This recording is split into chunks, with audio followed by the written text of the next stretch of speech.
So today we're going to talk about sleepers, as in sleeper cars. For those who don't know, it may be a little weird, but my name is Z, I am your host, and welcome to another episode of Starz. Do not fall asleep.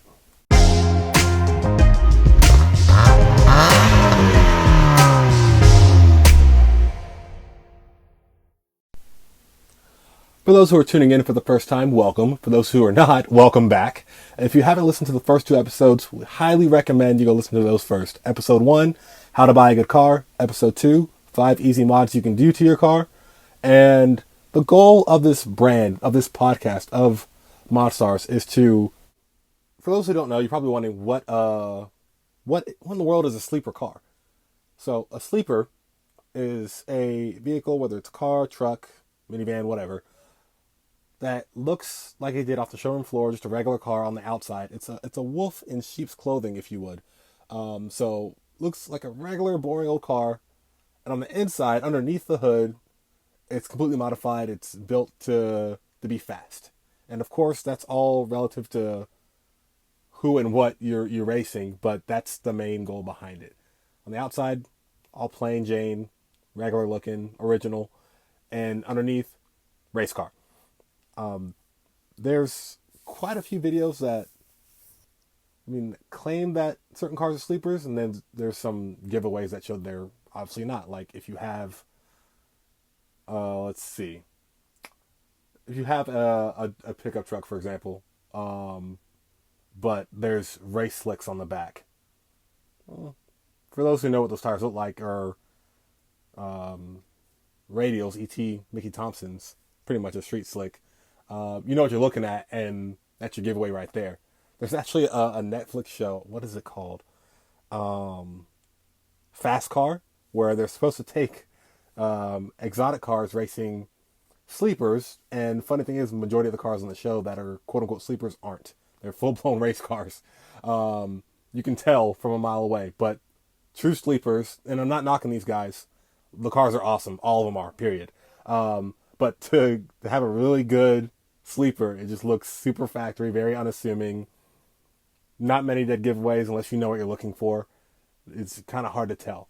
So there's actually a video on YouTube titled Sleepers, where a guy's had a bunch of unpopular car platforms and pretty much went against the tide on what is cool or trendy as far as really sports cars and car culture goes.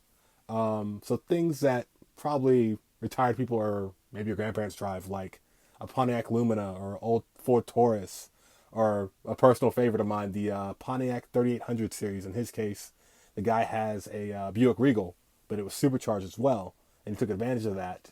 And there are some people out there who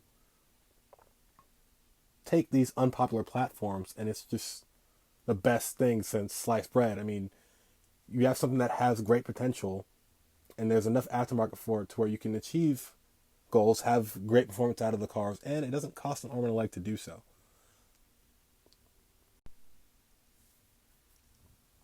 So, I would say that another great example of a sleeper project, of course, would be a truck. Trucks are usually used for, they're workhorses, construction guys, anybody who works in a trade or is hauling or towing something, work on a ranch. Those are usually the things that people would use them for. Whether it's a diesel truck, for those who know, diesel trucks are not sleepers at all, especially when you see them roll coal and things like that. But that's a conversation for another time. Trucks like, the 1500, like Chevy Suburbans and things that I grew up in, the C10 pickups. Some might argue the older F-150s, and even newer F-150s, ones with the Coyote V8s in them. Again, for those who don't know, it's the same V8 from the Mustang. And they have 10 speeds in them as well, and they're no slouch. So something to think about. Or even, the Nissan Titan, which I don't see many of anymore, but the V8s they had in those in like 2007, something of the sort. The VK56, I believe, the 5.6 liter V8. The only time I really see those engines being used are actually in Formula Drift or some type of pro-am or professional drift series where people will swap the motor over to like a 350 or 370Z, and they build them that way, and they sound great, and they create a lot of power. Just hint, hint, for those who are listening, again, and you have that budget. Or even as they put them in pre-runner trucks too, which I think is cool. Yeah, so any truck that you can find, whether it's a Tundra, a Tacoma, even though it's straight sixes, who cares? It's still a truck. Also, great potential. Anything Chevy, especially, you can't go wrong with Chevy. And we'll talk about a lot of these in another future episodes. This is going to be a series, so this is the beginning of the sleeper series. Every car that we talk about from this point on, we're going to go into greater detail in future episodes. So real quick, we're actually now going to talk about alternatives to cars that you want versus cars that you can afford.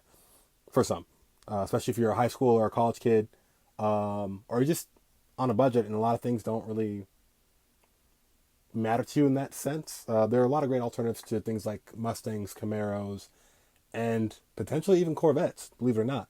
That being said, let's get into that. All right, so if you wanted to get a Mustang, for example, you can find one in your area, or maybe they were just out of your price point. And first off, the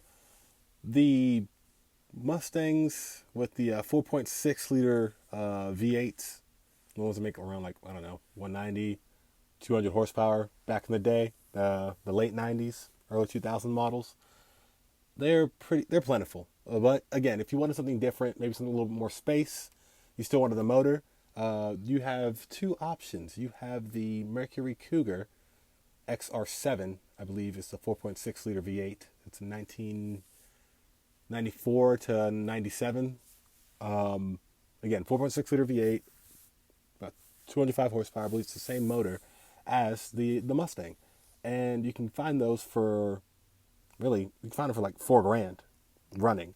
And then there's also the Lincoln Mark 8. It's the same deal. It's a 4-door sedan. It has a bit more space. It's like something that maybe looks like a church car, something your grandparents would drive on Sunday, but it still has that same V8. You can find models that are out there in good condition running for $4,000, $3,500, and you can find some that are in mint condition that go up to, believe it or not, $15,000. It's kind of crazy. So, but I'm sure you get your money's worth out of either one.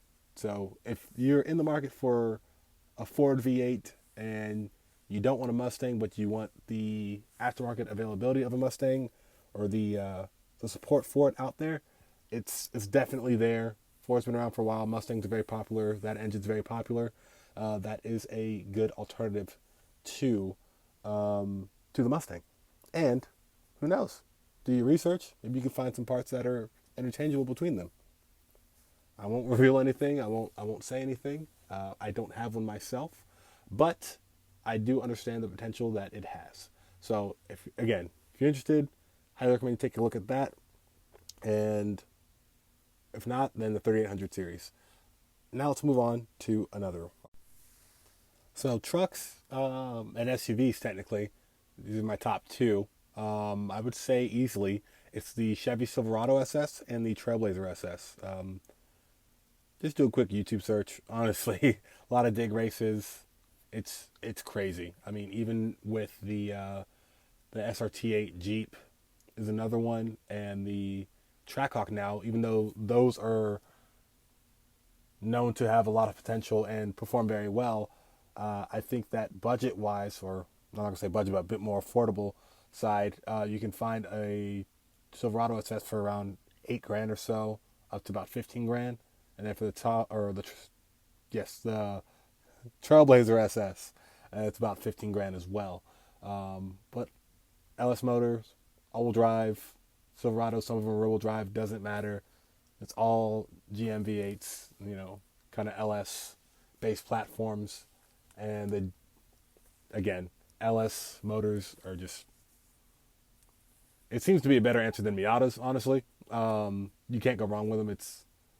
It's budget power, Parts are interchangeable with different motors, and it's just a huge win-win scenario when you go with the LS. So I say for trucks and SUVs, it's Chevy, hands down. You can really use any truck, but I'd say the Silverado SS and Trailblazer SS for sure. And the last one we're going to talk about today is actually going to go out on a whim here. Curveball for you guys. Actually, a Honda. It is the Accord V6. I know you're probably thinking, "Hey, wait, what? What do you mean?" Well, the Accord V6 and actually the Acura TL Type S as well. They share the same J Series V6 motors, VTEC motors. Still get up to about 30 miles per gallon, and with a couple of mods, they can beat the popular 350Z Nissan platform, and could potentially even keep up with or beat the 370s and Infiniti platform as well, the G35s, G37s. I know not that many people are a fan of Hondas, and I know there's a lot of people that are. So if you don't knock it till you try it. If you're interested in being a little different, I'd say you can't go wrong with Hondas. I mean, people know them for being very reliable as well, but they are sporty and they have really good potential for a simple. And when it comes to simple, of course, you can do things on a very good budget as well. So again, highly recommend the Accord V6 and the Acura TL and TL Type S. As far as imports go for sleepers. So we're going to leave it at that for now. I know there's a lot of cars I didn't talk about. Don't worry. Even the cars that I mentioned, we're going to have separate videos for those. It's a start of a sleeper series. So every episode I come out with from this point on is going to be about a specific platform and pros and cons of the platform, what's been done with them, what could potentially be done with them, tried and true formulas that I've seen, and so on and so forth. Again, this is just to share with you guys the information that's already out there from other people who've done this, even experts, and I'm definitely going to throw in the shops and companies that are reputable on these platforms. And the list just goes on. I know I could have talked about the SRT4 Neons and the Caliber SRT4, which I rarely see.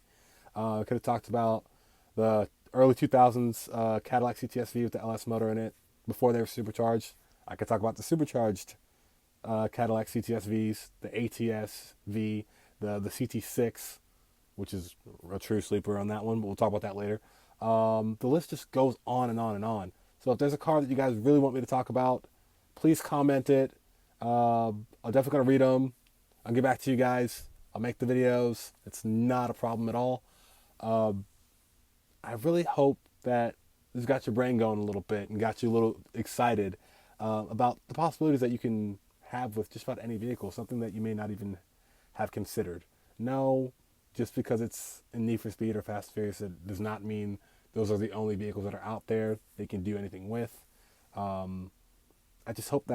really hope that the bits and pieces of ideas that I've shared with you guys today have really helped you. If they have, please let me know, whether it's on Instagram or commenting here. I really believe that this podcast will help so many of you who are listening. And yes, I would like to hear the progress and have you guys share the projects and what you're doing, what you've seen. And yeah, I'm just really excited. So again, thank you guys for listening. Reach out to me, comment, send me messages, like the videos. I am Z. I'm your host. Thank you for listening to another episode of Starz. Have a great day.